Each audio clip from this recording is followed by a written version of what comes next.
Everyone, आरती जगताप या YouTube चॅनलवर तुमच्या सगळ्यांचं खूप खूप स्वागत आहे। तर आज मी एक खूप महत्त्वाच्या टॉपिकवर बोलणार आहे, ते म्हणजे आहे आपलं morning skin care routine. Morning skin care routine म्हटलं की आपल्या डोक्यामध्ये खूप सारे प्रश्न पडतात। तर या टॉपिकमध्ये आपण जाणून घेणार आहोत मॉर्निंग स्किन केअर रूटीन करणं खरंच गरजेचं आहे का, आणि मॉर्निंग म्हटलं की सनस्क्रीन आलंच, तर सनस्क्रीन लावणं सुद्धा तितकंच इम्पॉर्टंट आहे का, हे सुद्धा आपण आजच्या व्हिडिओमध्ये बघू। तर प्रोडक्टबद्दल सुद्धा खूप जणांच्या मनात प्रश्न असतात की कुठले प्रोडक्ट यूज केले पाहिजे आणि कुठले नाही, आणि सगळ्यांना एकच प्रोडक्ट सूट होईल असं अजिबात नाही, कारण सगळ्यांचा स्किन टाईप वेगळा आहे, त्यानुसार आपल्याला स्किन केअर रूटीन फॉलो करायचं आहे। आणि या सगळ्या प्रश्नांची उत्तरं मी आज या व्हिडिओमधून देणार आहे। हो, आणि व्हिडिओ शेवटपर्यंत म्हणजेच तुम्हाला समजेल कुठले प्रोडक्ट तुम्ही यूज केले पाहिजेत तुमच्या स्किन टाईपनुसार। तर चला आपण व्हिडिओला स्टार्ट करू। तर आता आपण बघणार आहोत मॉर्निंग स्किन केअर रूटीनच्या मुख्य 4 स्टेप। तर त्या कोणत्या आहेत चला बघू।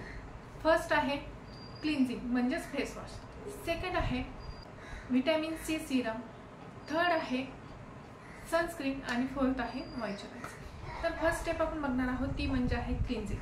क्लिन्झिंगमध्ये काय येते तर एक येते सोल्युशन आणि दुसरं म्हणजे फेस वॉश। तर आपण उठल्या उठल्या काय करतो, पहिले फेस वॉश करतो, तो थंड पाण्याने करून घ्यायचा। फेस वॉश तुम्ही तुमच्या स्किन टाईपनुसार निवडू शकता, आणि मी मामाअर्थचा वापरते, तुमच्या आवडीनुसार तुम्ही कुठला वापरला तरी चालेल। या फेस वॉशमुळे टॅन रिमूव्ह होतो। तर आत्ता उन्हाळा आहे तर खूप जास्त असेल आपली त्वचा टॅन होत असते, त्यामुळे मी हा फेस वॉश वापरते। आता आपली सेकंड स्टेप खूप महत्त्वाची आहे, ती म्हणजे आहे व्हिटॅमिन सी। तर उठल्यावर सगळ्यात आधी चेहरा धुवून घ्यायचा आणि त्यानंतर व्हिटॅमिन सी सिरम अप्लाय करायचं। तर सगळ्यात आधी चेहरा धुवून घ्यायचा आणि त्यानंतर आपले व्हिटॅमिन सी सिरम अप्लाय करायचे। आता तुम्ही म्हणता व्हिटॅमिन सी सिरमच का, तर व्हिटॅमिन सी सिरमचे खूप सारे असे भरपूर सारे असे फायदे आहेत। जसं की व्हिटॅमिन सी सिरम हे अँटीऑक्सिडंटचं काम करते, त्यानंतर wrinkles, fine lines, dark circle आणि चेहऱ्यावरच्या सुरकुत्या तसेच अँटी एजिंगचं सुद्धा काम करते। त्यानंतर स्किन टायटनिंग आणि स्किन ब्राईटनिंग करण्यामागे याचा खूप मोठा वाटा आहे, म्हणून व्हिटॅमिन सी सिरम हे उठल्या उठल्या लावून घ्यायचे। आणि व्हिटॅमिन सी सिरम हे सगळ्यांना सुटेबल आहे, ऑल स्किन टाईप आहे, बट ज्यांची सेन्सिटिव्ह स्किन आहे त्यांनी आपल्याला ते सुटेबल आहे की नाही हे टेस्ट करणं तितकंच गरजेचं। तर आता हे थर्ड स्टेप, तर सनस्क्रीन कोणते निवडावे। तर सनस्क्रीन कोणतीही निवडून चालत नाही, त्याचं एक रिझन आहे, ते म्हणजे आहे आपला स्किन टाईप। आता तुम्हाला तर माहितीच आहे स्किन टाईप किती आहेत, कुणाची ड्राय असते, कुणाची ऑइली असते, कुणाची कॉम्बिनेशन असते आणि कुणाची सेन्सिटिव्ह असते, तर त्यानुसार आपल्याला सनस्क्रीन निवडायचं। तर ज्यांची ड्राय स्किन आहे त्यांनी क्रीम बेस किंवा ऑइल बेस सनस्क्रीन वापरणं गरजेचं आहे। त्यानंतर येते ऑइली स्किन। ऑइली स्किनला जेल बेस किंवा वॉटर बेस सनस्क्रीन यूज करणं खूप गरजेचं, म्हणजेच त्याचा तुम्हाला खरा बेनिफिट मिळेल। तर सनस्क्रीन काय यूज केलं पाहिजे, तर बऱ्याचदा आपण उन्हामध्ये बाहेर जातो आणि सूर्याच्या किरणांपासून संरक्षण करण्यासाठी तुम्ही 100% सनस्क्रीन यूज केलं पाहिजे। आणि मी तुम्हाला व्हिडिओ सुरू झाला तेव्हाच म्हटलं होतं की सनस्क्रीन यूज करणं गरजेचं आहे का, तर हो, सनस्क्रीन यूज करणं तितकंच गरजेचं आहे जितकं आपण बाकी स्किन केअर रूटीन फॉलो करतो। तर सूर्याच्या किरणांपासून संरक्षण करण्यासाठी आपण सनस्क्रीन हे यूज केलंच पाहिजे। तीव्र सूर्यकिरण असतात ते आपल्या स्किनला हार्मफुल असतात, म्हणजेच आपली स्किन डॅमेज होऊ शकते किंवा टॅन होऊ शकते, त्यामुळे सनस्क्रीन यूज करणं खूप गरजेचं। सनस्क्रीन यूज करताना 30 किंवा 30पेक्षा जास्त SPF असलेले सनस्क्रीन यूज करा। तर SPF म्हणजे काय, सन प्रोटेक्शन फॅक्टर। तर आता आहे लास्ट स्टेप, ती म्हणजे मॉइश्चरायझर। आता आपण बघणार आहोत शेवटचा पॉईंट, तो म्हणजे आहे मॉइश्चरायझर।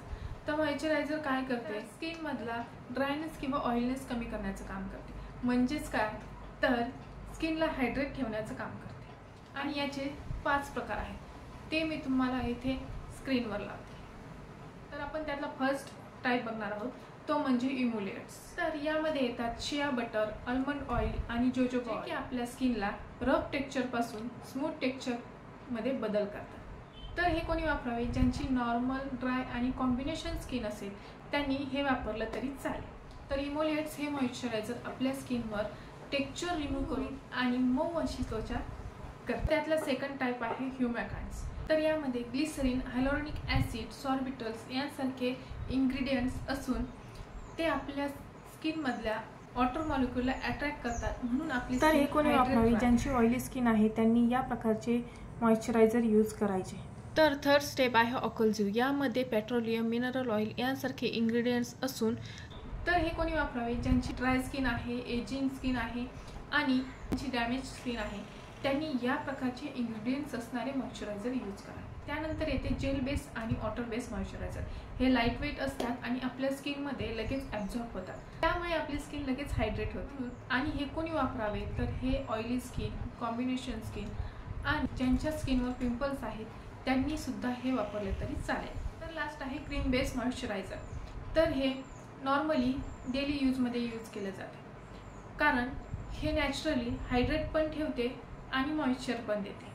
तर हे कोणी वापरावे? ज्यांची नॉर्मल टू ड्राय स्किन असेल त्यांनी हे मॉइश्चरायझर यूज केलं तरी चालेल. तर आता तुम्हाला समजच असेल की तुम्हाला तुमच्या स्किन टाईपनुसार कसे प्रोडक्ट निवडायचे आहेत आणि कसं तुमचं morning skin care routine follow करायचं आहे. आणि हे मॉर्निंग स्किन केअर रुटीन करणं खरंच खूप गरजेचं आहे. जर तुम्हाला विदाऊट मेकअप तुमची स्किन ही फ्लॉलेस आणि छान दिसायला पाहिजे तर तुम्ही ह्या स्टेप नक्की फॉलो करायला पाहिजे. तर मॉर्निंग स्किन केअर रुटीनमध्ये त्या बऱ्याच क्वेश्चनचा ॲन्सर मी या व्हिडिओमधून सॉल्व करण्याचा ट्राय केलेला आहे. आणि जर तुम्हाला कशाबद्दल इन्फॉर्मेशन पाहिजे असेल तर नक्की कमेंट करून सांगा. आणि हां, याचं मॅजिक लगेच होणार नाही, तुम्हाला हे रेग्युलर यूज करावं लागणार. तर मी याबद्दल बरेच इन्फॉर्मेशन द्यायचा ट्राय केलेला आहे. तर तुम्हाला व्हिडिओ कसा वाटला नक्की कमेंट करून सांगा. आणि असे व्हिडिओ तुम्हाला बघायला आवडतील का हे सुद्धा कमेंट करून सांगा. आणि हो, व्हिडिओ आवडला असेल तर नक्की लाईक, शेअर, सबस्क्राईब करायला अजिबात विसरू नका. आणि सोबतच असलेलं जे बेल आयकॉन आहे ते प्रेस करायला अजिबात विसरू नका, जेणेकरून तुम्हाला माझे जे नवीन व्हिडिओ येतील ते तुम्हाला लगेचच समजतील. तर भेटू अशाच एक नवीन व्हिडिओमध्ये. तोपर्यंत तुमची काळजी घ्या.